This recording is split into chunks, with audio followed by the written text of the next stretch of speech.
48 महल, सारे महलों की दीवार संगमरमर से बनी हुई। 300 से ज्यादा सूट जिन्हें लंदन के मशहूर टेलर्स ने सिला था। 2500 से भी ज्यादा कीमती जूते, बाथरूम के टैप और घर के दरवाजों पर सोने के हैंडल। ये थी आलीशान और लग्जरी लाइफस्टाइल सद्दाम हुसैन की। एक ऐसी पर्सनैलिटी जिसे बहुत सारे लोग हीरो और नायक मानते हैं, तो वहीं दूसरी तरफ वेस्टर्न कंट्रीज उन्हें एक डिक्टेटर मानती है। सद्दाम हुसैन को लेकर अलग अलग लोगों के अलग अलग नजरिए हैं। एक ऐसा शख्स जो चाहता था कि सारे अरब ममालिक और मुस्लिम ममालिक को एक किया जा सके, जो कहता था कि मैं अरब का शेर हूँ, मेरा मकसद अरब को एक करना है। जिसने कहा था कि इराक के लिए मैं एक ताबूत की तरह हूँ, जिसने कहा था कि मैं कभी भी अमेरिका के सामने नहीं झुकने वाला। इतनी आलीशान जिंदगी और एक इतनी जय्यत पर्सनैलिटी होने के बाद भी किस तरह इसी अमेरिका ने उस सद्दाम हुसैन को फांसी के फंदे तक पहुंचाया। एक ऐसी पर्सनैलिटी जिसके यूनिफॉर्म को उठाने से पहले उसके यूनिफॉर्म को सैल्यूट करना पड़ता था। आखिर ऐसा क्या हुआ कि साल भर में सिर्फ उसे एक जोड़ी कपड़े और एक स्लीपर चप्पल दी गई। जानेंगे सद्दाम हुसैन की पूरी बायोग्राफी आज के प्रवास की इस वीडियो में। उम्मीद करते हैं आज की वीडियो आपको पसंद आएगी, तो हमारी वीडियो के आखिर तक बने रहिए।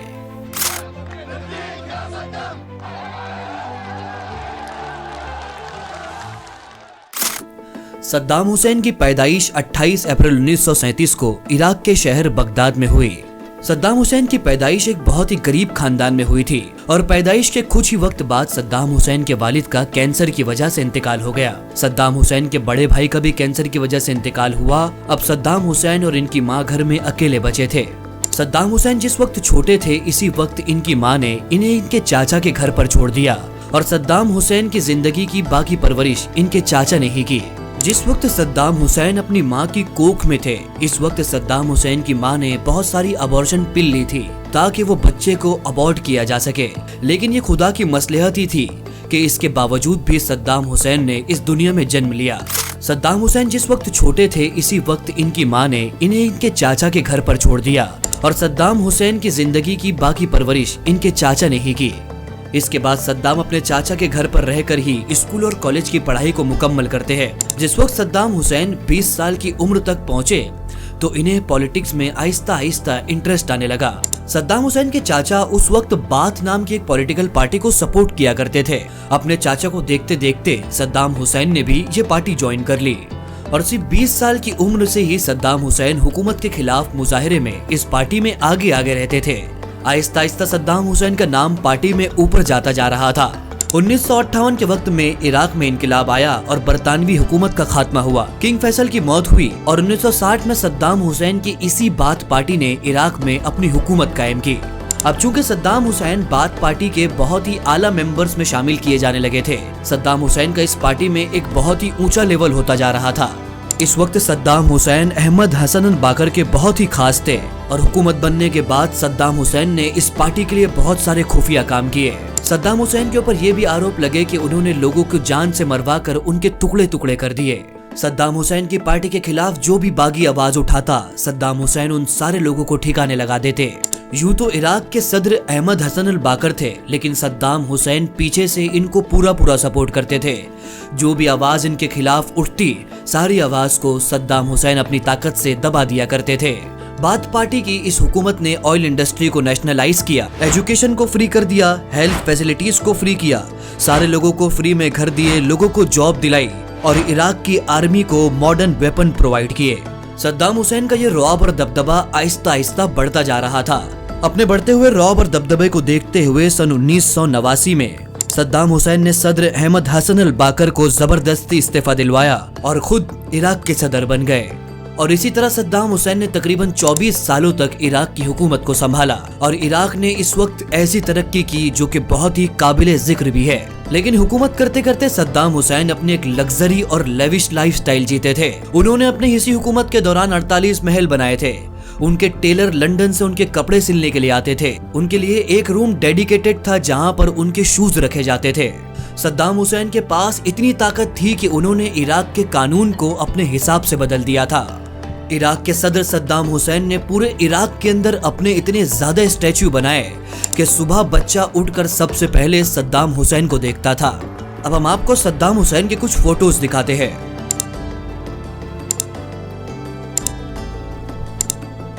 इन सारे फोटोज के अंदर आपको एक चीज कॉमन लगी होगी और ये होगी सद्दाम हुसैन का यूनिफॉर्म और सद्दाम हुसैन की ये वर्दी। सद्दाम हुसैन को अपनी वर्दी और अपने यूनिफॉर्म पर बहुत ही नाज था। इस वजह से सद्दाम हुसैन हर वक्त अपने यूनिफॉर्म में नजर आते थे। उनका कहना था कि ये यूनिफॉर्म अल्लाह की तरफ से दी गई एक बहुत अजीम नेमत है, इस वजह से इसका एहतराम करना सब पर लाजमी है। इस वजह से जो धोबी सद्दाम हुसैन की उस यूनिफॉर्म को धोता था और वो शख्स जो सद्दाम हुसैन की वर्दी को प्रेस करता था, उसको ये कहा जाता था कि पहले इस वर्दी को सैल्यूट करो, उसके बाद इसे हाथ लगाया जाए। सद्दाम हुसैन का कहना था कि ये वर्दी बहुत ही आला और बहुत ही हाई स्टेटस की है, इस वजह से इसको सिर्फ कर्नल ही हाथ लगा सकते हैं। इस वजह से वर्दी को धोने वाले धोबी और इस्त्री करने वाले को भी कर्नल की पोस्ट दी गई थी। सद्दाम हुसैन खुद को सिर्फ इराक नहीं बल्कि पूरे अरब का रहनुमा समझते थे और वो खुद के अंदर सलाहुद्दीन अय्यूबी की झलक देखते थे। 1980 में सद्दाम हुसैन ने अपने फौजियों के साथ ईरान पर हमला किया। सद्दाम हुसैन ने हमला करते वक्त यही सोचा होगा कि कुछ वक्त ये जंग चलेगी और यूं ही खत्म हो जाएगी, लेकिन ये जंग तकरीबन 8 सालों तक चली। इस 8 साल में इराक को बहुत ही बुरी तरीके से नुकसान हुआ। 8 साल चली इस जंग में तकरीबन 10 लाख से भी ज्यादा लोग मारे गए और इराक का पूरा खजाना खाली हो गया। और यही वो वक्त था जिस वक्त सद्दाम हुसैन का डाउनफॉल यानी कि जवाल शुरू हुआ। ईरान की जंग के बाद सद्दाम हुसैन ने अपना अगला हदफ कुवैत को बनाया। तेल चोरी का इल्जाम लगाकर अगस्त 1990 में कुवैत में अपनी फौज दाखिल कर दी। सद्दाम हुसैन को ये लग रहा था कि कुवैत से चल रही उनकी इस जंग के अंदर दूसरे ममालिक सद्दाम हुसैन का साथ तो नहीं देंगे, लेकिन वो कुवैत को भी सपोर्ट नहीं करेंगे। लेकिन इसका बिल्कुल ही उल्टा हो गया। बहुत सारे ममालिक ने मिलकर कुवैत का सपोर्ट कर दिया। कुवैत के सपोर्ट में अमेरिका भी बहुत आगे था, क्योंकि अमेरिका अपनी गल्फ कंट्रीज के साथ ताल्लुकात बहुत अच्छे रखता था, क्योंकि अमेरिका इनसे तेल लेता और इनको अपनी सिक्योरिटी फराहम करता। अमेरिका ने कुवैत की हिमायत में डेजर्ट स्टॉर्म ऑपरेशन शुरू किया। इस जंग में सिर्फ अमेरिका और सद्दाम हुसैन ही आमने सामने नहीं थे, बल्कि अमेरिका के साथ ब्रिटेन और दूसरे बहुत सारे ममालिक भी थे। अमेरिका ने ये इल्जाम लगाया कि इराक के पास न्यूक्लियर वेपन है और वो इसको इस्तेमाल करने वाले हैं, और इसी इल्जाम के तहत अमेरिका ने 2003 में इराक पर हमला कर दिया। लेकिन इसके बाद भी कई सालों तक अमेरिका का कोई भी लगाया हुआ इल्जाम साबित नहीं किया जा सका। जिस वक्त अमेरिका ने इराक पर हमला किया तो इस वक्त इराक के बहुत बागी ऐसे थे जिन्होंने सद्दाम हुसैन की मुखालिफत की। इराक के हालत आहिस्ता आहिस्ता बहुत बिगड़ने लगे और इराक के इसी हालत को देखते हुए सद्दाम हुसैन ने खुद को अंडरग्राउंड कर लिया। 22 जुलाई 2003 को सद्दाम हुसैन के दोनों बेटों को अमेरिका ने एक हमले में हलाक कर दिया। इसके अलावा सद्दाम हुसैन के पोते को भी इराक के शुमाली हिस्से में कत्ल कर दिया गया। वक्त आया 14 दिसंबर 2003 का, रात के 8 बज रहे थे।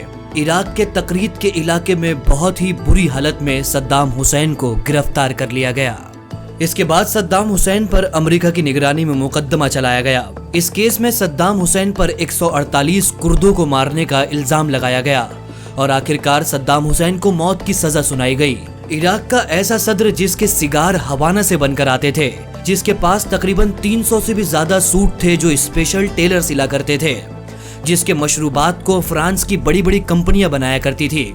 जिस वक्त उसे जेल में डाला गया उस वक्त उसके पास सिर्फ 2 सूट और स्लीपर चप्पल था। इराक का वो सदर जिसके पास 2500 से ज्यादा जूतों का कलेक्शन था, 2 साल में सिर्फ उसे 1 जोड़ी जूते दिए गए।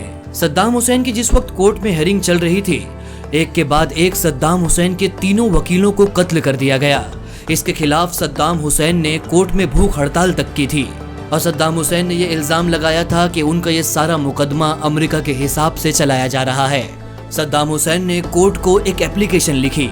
इस एप्लीकेशन में सद्दाम हुसैन ने खुद की फांसी को लेकर माफी नहीं मांगी थी, बल्कि सद्दाम हुसैन ने ये लिखा था कि मुझे फांसी से पहले एक सूट चाहिए।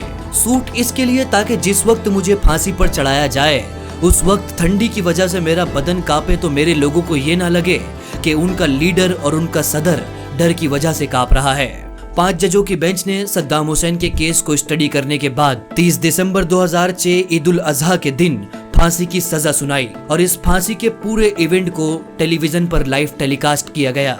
और फांसी की इस पूरी सजा के टाइम पर सद्दाम हुसैन की पेशानी पर एक खम तक नजर नहीं आया। इसीलिए कहा गया है कि हर उरूज का जवाल जरूर है। उम्मीद करते हैं आपको हमारी ये वीडियो पसंद आई होगी। हमें सपोर्ट करते हुए हमारे चैनल को सब्सक्राइब करें और इस वीडियो को लाइक करना ना भूलें। मुलाकात करते हैं हमारी आने वाली अगली वीडियो में। तब तक के लिए अल्लाह हाफिज।